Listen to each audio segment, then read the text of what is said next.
Hey, we are rolling, and we are live on the YouTube channel. And today we're going to talk about filming a mini documentary. I'm going to talk about a project from kind of the conception, the planning, the shooting phase, the editing phase, Q&A if there's questions on the live stream, and then tonight at 8:30, I think, in an hour, 2 hours, I'm going to premiere that documentary that I have not put up here yet on the channel. So we are going to be looking forward to that, and we're glad that you're here and that you have tuned in. And very cool. Let's get a little music going for the people. We are going to go live out there. All right. Welcome, everybody. This is More with West Photo. And the documentary today we're going to be talking about was filmed in the fall of 2021. So fall of 2021, we're going to relive that and share. And so there's one person on the stream. Give me a shout out. Let me know if the audio's good, where you're watching from. And hopefully you will stick around and we'll have some Q&A time. Looking forward to this today. All right, we're just going to settle in, and I am going to get ready to share a little bit of a surprise on the live stream, and that is we are going to, let me get that dramatic music that I love so much. Is that the one? Nope. Let's get the drama music. There it is. All right, the drama for today is this live stream is going to be an interview with ChatGPT. ChatGPT is going to interview me about my documentary. And so I'm going to use voice chat mode. I'm going to hold it up to the microphone so you can hear it. And so I've already set up ChatGPT so it will know we're going to do a Q&A intro. And so a Q&A discussion about this documentary. And so we are going to dive right into that. So without further ado, let us have it repeat the first question. Hey, ChatGPT, repeat that first question about my documentary. What's the main theme or subject of your mini documentary? So that's a great question. This was for a nonprofit called Redeem Project. And so the way the Redeem Project works is it takes lawyers and writers and pairs them up with people who have had legal troubles, and the lawyers and writers work together as a team to help kind of expunge those records so they can get rehired and they can go back into society and be productive, considering their debts have been paid. This particular project was special because they didn't really do clemency work, which is working for people on behalf of people who are currently incarcerated. And so in this case, there was somebody who they were trying to get the governor to release. And so that's called clemency. And the whole nonprofit team was going up to visit this person for an interview to help them prepare the paperwork to make the petition. And so this was a road trip up there. So the main theme it's called Redeemed Project, but the main theme would be maybe empathy, redemption, I think is really this central theme, and like sort of looking outside yourself, maybe service. And so these people who are part of the nonprofit kind of gave over and above and went on this road trip to interview this person. So let's proceed with the questions. What else you got for me, ChatGPT?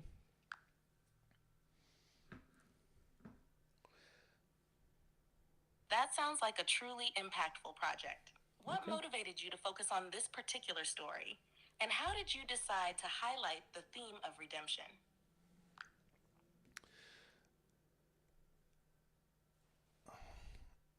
All right. So that's a good question. I was contacted by a friend, Natasha. She had the nonprofit, and she asked me, hey, would you be willing to help us tell this story?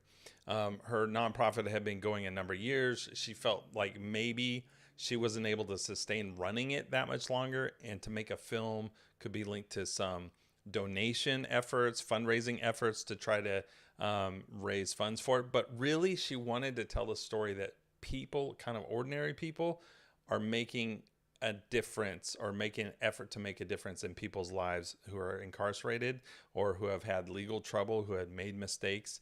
And so she said, if I'm not able to keep this nonprofit going, I want a film to be able to share it with other people. Just the idea, you can do this, you can make a difference. And so that's where the idea came from. It really wasn't my story. I crafted it, I would say. So I got a couple people on the live stream. Give me a thumbs up. Let me know where you're watching from. And let's go on to question number 3.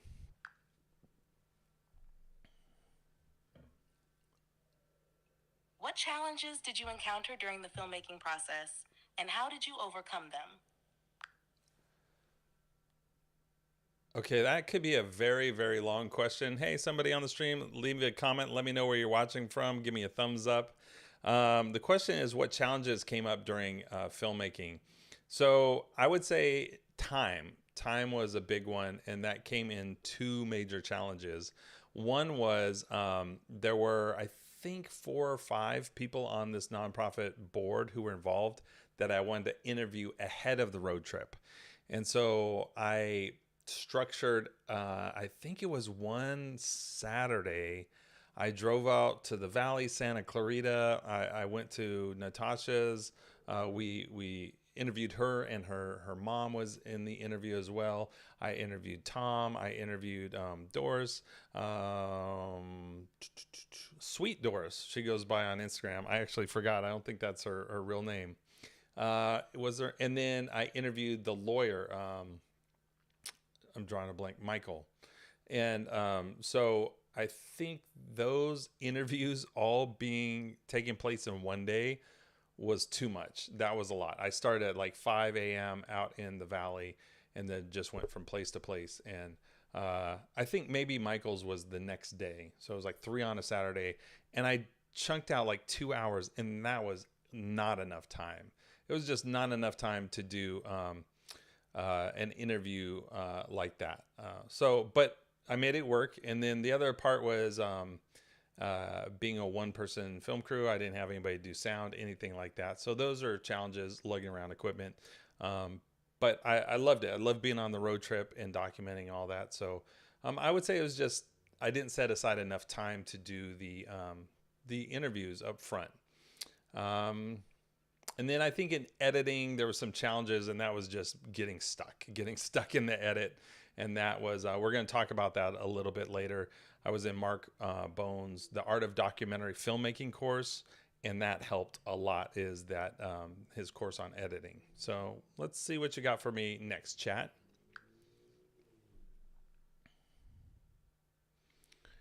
All right, what you got?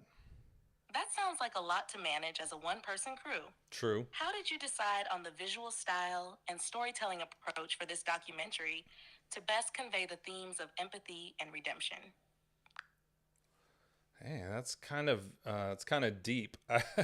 I don't know that I decided on a visual style. I know that I was going to have sit down interviews, and so I was going to have some talking head shots. And so I know basically how I wanted them lit, kind of moody. There was, I think most of them were inside. 2 of them, I think I got some moody lighting. The others were bright and outside. But I don't know that I had a visual style other than on the road trip. I followed people around. I walked after them. I tried to, I don't think I knew the term cinema verite at the time, but I feel like that was something that I did. Is I followed people around, tried to be in the moment. And I think I've learned that that works much better than just doing a talking head interview. So I'm not sure if I answered the question about a visual style. I used a little bit of drone footage, but yeah, I think I was mostly worried about capturing the narrative from the people. There is more to unpack, because there was 4 or 5 different people I interviewed, and more than a visual, I was trying to figure out whose story I was telling. So, all right, let's go on to the next question.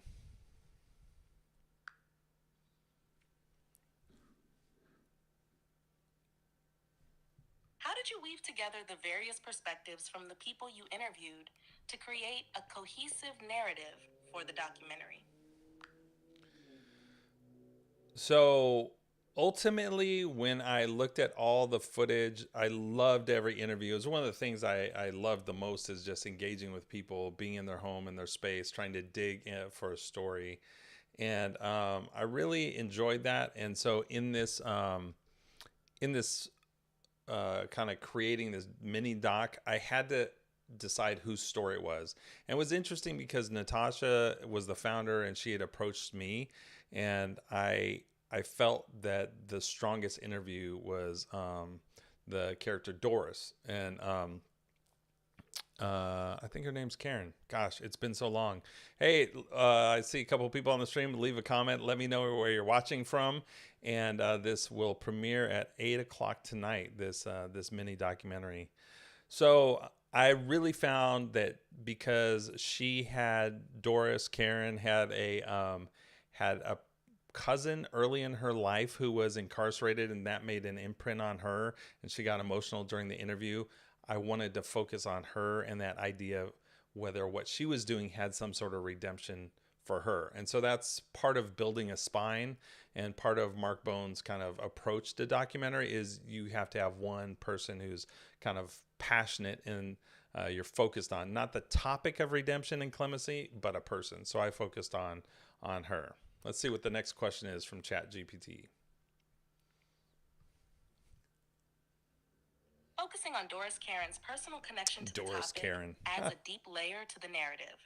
How did her story shape the overall message you wanted to convey through the documentary? So there was this story she told about being around her cousin. I think it was in St. Louis, and it was kind of a rough neighborhood.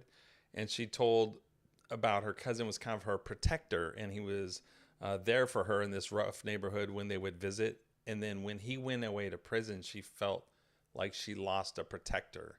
And I really wanted to emphasize that that kind of humanity that implants in us in a young age. So that's what I chose to focus on. And she told the story, and actually I don't know if this made it in the cut, but she told the story of being chasing fireflies, and her cousin was teaching her to chase fireflies. And it was just such a beautiful image about the light that he helped her see or helped her experience. And so I just wanted to have that kind of as a symbol or a metaphor for the light inside all of us. If you're watching, leave us a comment. Let me know. Fort Lauderdale. Whoa, Enrique. Hey, peace. How did you decide which parts of her story to include, given the emotional weight and personal significance of each detail? All right, we're just using ChatGPT and voice chat to interview me about the mini doc that I'm premiering tonight on the channel. But Enrique, thanks for joining from Fort Lauderdale, and hope you're doing well. And let me know if you make mini documentaries or anything like that, what your interest is, and we'll do some Q&A along the way. I see 2 people on the stream. The other person, let me know where you're watching from. Leave a comment, leave a like, and just engage. My whole goal with this channel is just to talk to people about filmmaking and photography. So I hope that you engage. And so let's go on to the next question.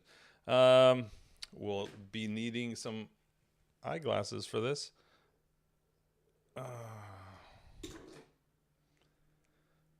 So the question is, what part of her story did I decide to include? And it wasn't that. I mean, the story was about the road trip, so I only had a minute or a couple minutes to kind of ground us in Karen's story. And so I didn't include very much at all. We just filmed inside her house first thing in the morning.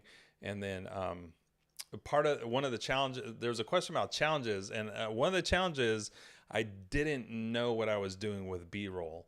So I interviewed Karen inside her home. She made some coffee. I filmed that. I asked her to type on her laptop. I kind of made up some B-roll. I had her put on her shoes, walk out the door. Lame, super lame, and not very realistic at all.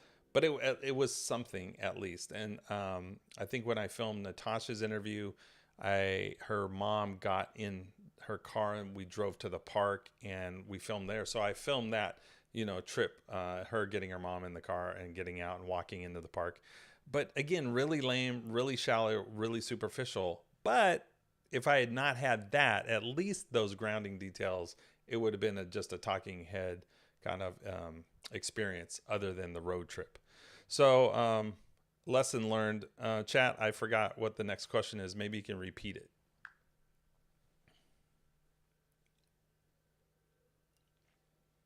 No worries. Let's keep it flowing. How did the road trip itself influence the way you approach storytelling? And what role did it play in the overall narrative arc?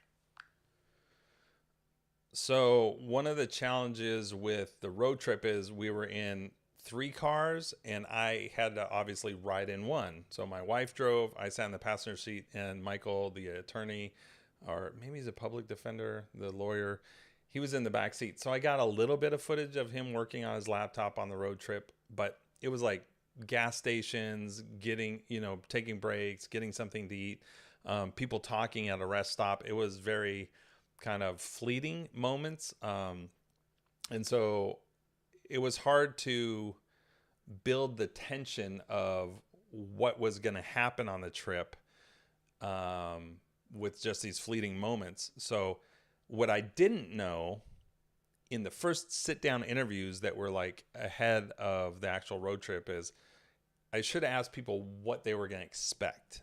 And that was something, what they were expecting out of visiting this prisoner. And so that was something I did in the moment at the gas station. I'd be like, how are you feeling? Or ask people to talk about how they're feeling. But I kind of wish I would have done that more in the sit down interviews, because that's where you have the great audio, you have a good, nice frame, good composition, good lighting. And I was just more exploring, getting to know them. I didn't know them at all. So I felt like maybe I should have, in the interviews ahead of time, asked them more what they expected out of this road trip. So again, if you're just tuning in, we're talking about filming a documentary of a nonprofit group going up to, this was Vacaville. There's a state prison up in California, Northern California, going to see a prisoner to interview him to help build a clemency case to petition the government to have them be released. And so we're using ChatGPT on voice chat mode, and I'm asking it to interview me. So here's the next question, chat. What do you have for me?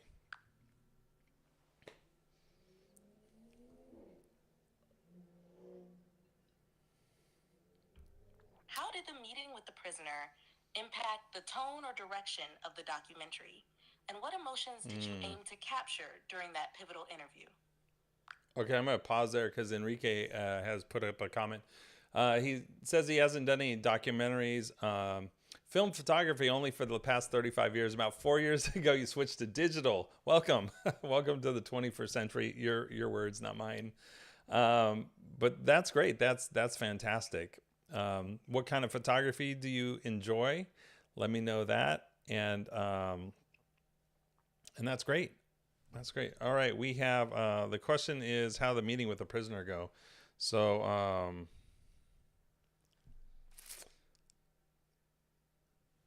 due to the prison security, I was not allowed in the prison because of, I had a camera and all that, and I had no business being there, no official business.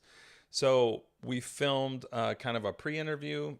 They went in, they had a visit, and then we went to a park nearby. And I scouted all this on Google Maps. I was looking for like time of day, lighting, trees. I was kind of using Google Maps to scout out where I might do a post interview, because I didn't really want to do it in the parking lot. And so, outside the prison. So what happened is people were tense and kind of hopeful, expectant going into the prison, but when they came out, it was like this transformation, this just kind of the weight, the raw humanity and weight of someone's situation being incarcerated for something they did 17 years ago, was just fresh. And I was able to interview everyone one-on-one, and I feel very lucky. People just hung around and waited for their turn. And it was a great experience, but it was also sort of traumatic, and people were teary eyed and thinking about like how could they improve their lives and give back and make a difference. And so it was very kind of a raw moment. So you'll see that at the end of the film. All right, next question, ChatGPT.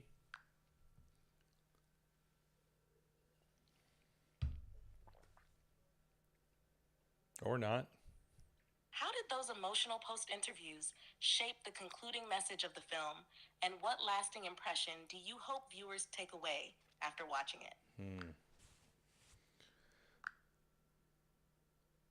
Let's see here. So those, I really think that was kind of like the thesis statement at the end when I got those kind of emotional interviews. That was like, there is hope, and we all have to look at each other. There's something Natasha said about like be present, and really, even though people are incarcerated, they don't cease to exist. And so paying attention to these stories is important. And so I think that goes back to Karen remembering her cousin's story in the beginning. So I think there was kind of a little bit of a closure there. And then I feel like the film has a purpose, and that's to make people aware you can do this kind of work. It's not that hard. It's ordinary people. Yeah. Next question.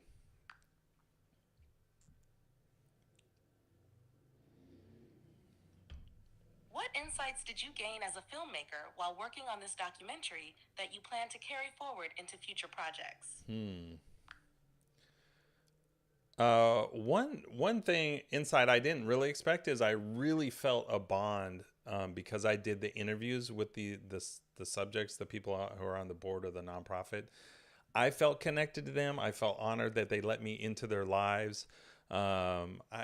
I didn't expect that. I hadn't really done anything that personal, like talking to people about their growing up and their experiences. And I was allowed to kind of dig and search for some sort of meaning in their youth or their younger years that might have led them to want to contribute in this way. And so I really felt honored that they let me do that. And that's something I definitely would want to do again. I haven't really done any projects.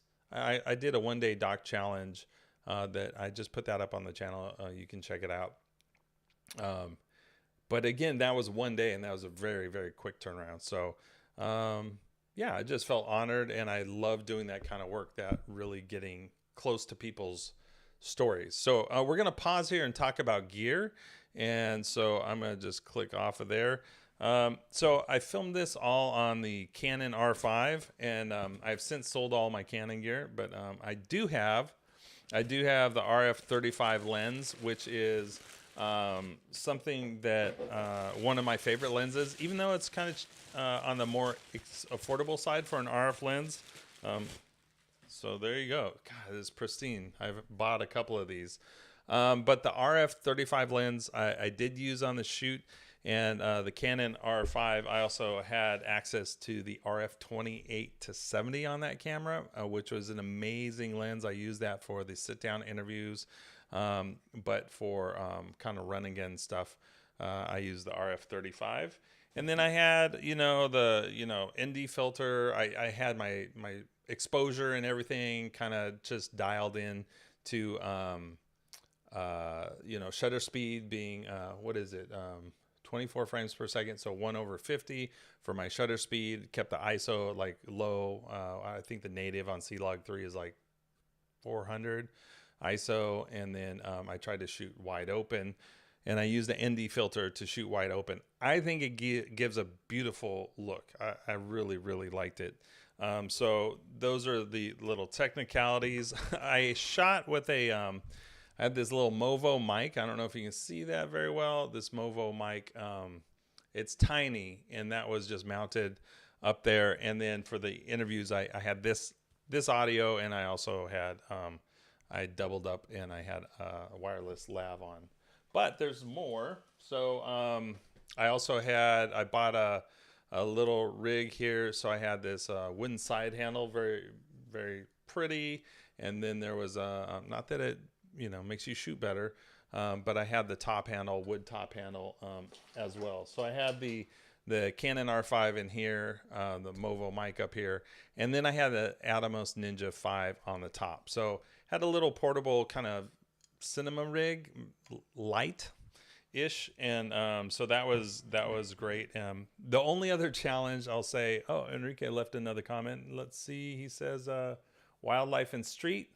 Decide on the Fuji X-T4, great camera, and yeah, the analog dials are just like the old film cameras. Awesome. So kind of a very light cinema rig. And then I did have a problem on the very last day, those interviews outside the prison. The HDMI cable busted going into the Ninja, and I just had struggles there. I think I lost my monitor on that last part of the shoot, the last day. So I definitely regretted that, and I think you need probably to use some cable clamps to keep that in place, keep it from happening. All right, there's a couple people on the stream. Leave us a comment, leave us a like, give us a thumbs up, and we are talking about the mini documentary that I shot in 2021 that's premiering on the channel tonight about a nonprofit, people who are working to help expunge records of people who have been incarcerated, or in this case, it was a clemency petition. And so we're going to dive back into the questions ChatGPT has for me. And so they said, what insights did you gain as a filmmaker? So that's an interesting question. I feel like one of the insights I gained as a filmmaker is that people are very willing. They're very willing to open up and share. They need just direction of what angle or what direction you want them to go. In this case, everybody was affiliated with the nonprofit, so there was like a common mission. So that helped kind of prepare the on-ramp to do this work together.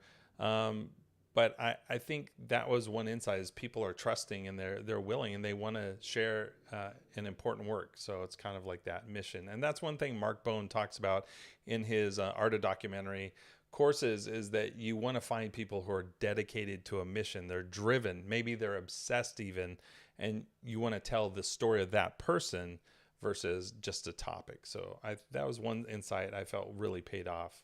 All right, next question, ChatGPT.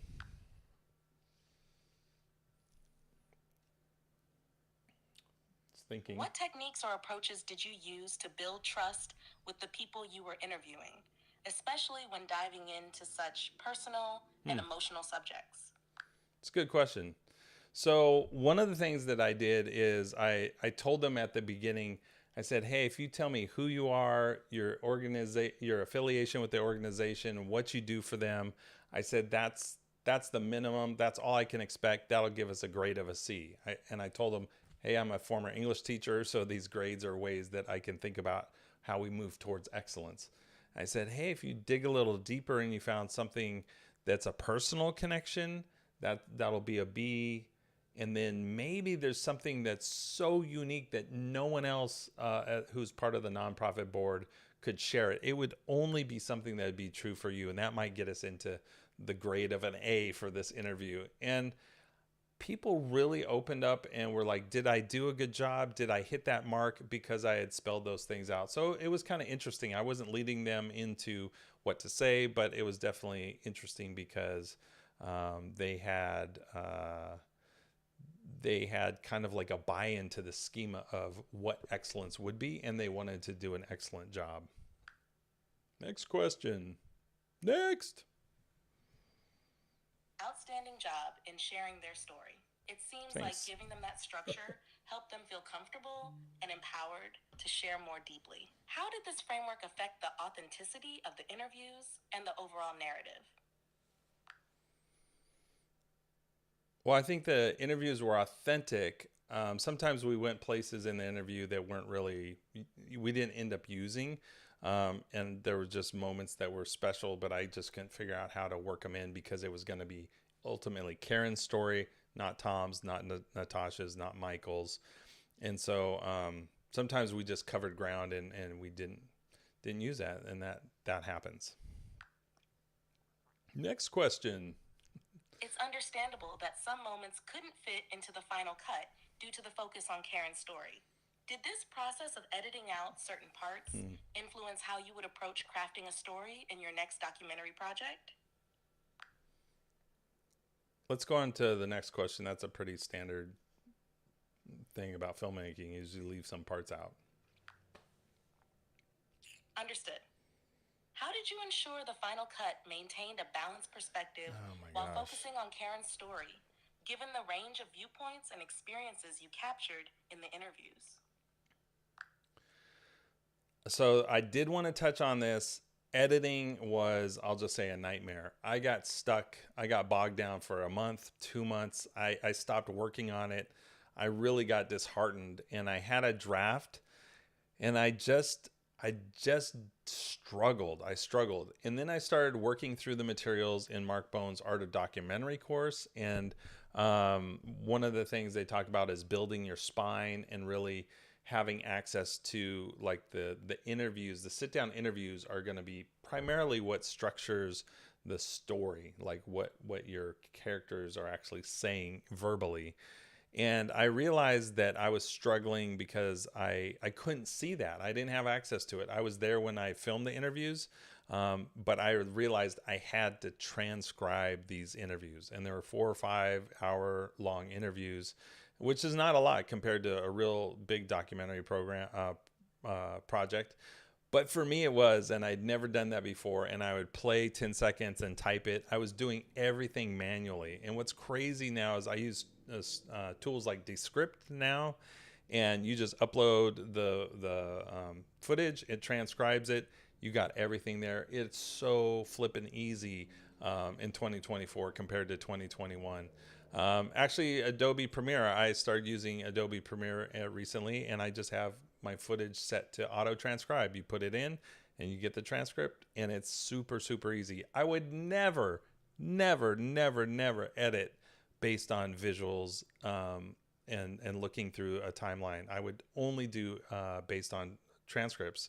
It totally revolutionized how I edited, but it was a hard, hard lesson, and I almost gave up. And next time, I might hire an editor.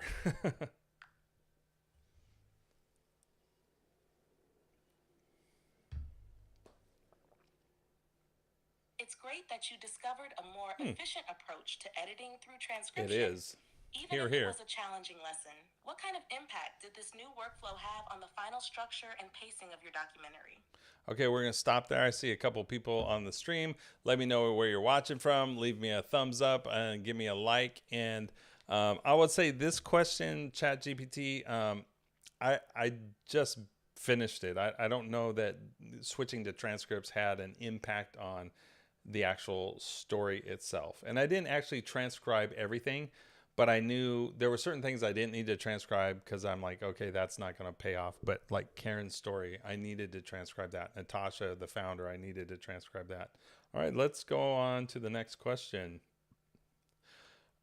All right, ChatGPT, we're 33 minutes into this live stream. I want you to ask me one mega question about a breakthrough or a revelation about myself and my own identity as an artist that will help me wrap this up. But I want you to make it so that I have to relate it to other people who might watch this on the live stream. So not about me, but relating it to other people who might see this on the channel. And I would like you to throw in some kind of 70s movie or music reference to make it interesting, or challenge me to use that kind of media reference as a metaphor. Go. Got it. Here's your mega question. Mega During question. the process of creating this mini documentary, did you experience a personal breakthrough or revelation about your identity as an artist that resonated like a climactic scene in a 70s classic, such as Rocky triumphing over adversity? How does this revelation relate to the journey of other creators who are finding their own artistic voices and striving to leave an impact through their work? All right, I think I have an answer here, and that is someone asked me to make this film. That's huge. Someone invited me into this and said, "Will you help tell this story?" And so that's like the hero, like Joseph Campbell, the hero's call, or the, what do they call it? The hero's journey, like the call, like you're being called out of your comfort zone. And so like Rocky, like he has a call out of his ordinary world into this this challenge, or this trajectory where he's going to try to be a champion. And so that somebody asking me to make this film was like that. So I would say, if you're watching this, is make relationships with people around you. Let them know you have these tools and that you're into this art and this craft, and maybe even put it out there and pray about it, or just connect with people and think about how your art can serve others. And so that's my takeaway is, if you're watching this, is maybe think about how other people might employ you, not for money, but use your gift. On the channel, I always say, use your camera for good. So that's a good reminder, is we should always be ready to use our camera for good. How'd I do, ChatGPT? Give me a score, A, B, C, D, or F, and some final evaluations as if you were a director who was listening to this interview, and you were from the what is the Academy, the Academy Awards? No, the Motion Picture Academy. Pretend you're a director from the Motion Picture Academy, and you are giving me feedback on this interview and encouraging words to help wrap it up with something inspirational and motivating for the people. All right, what do you got?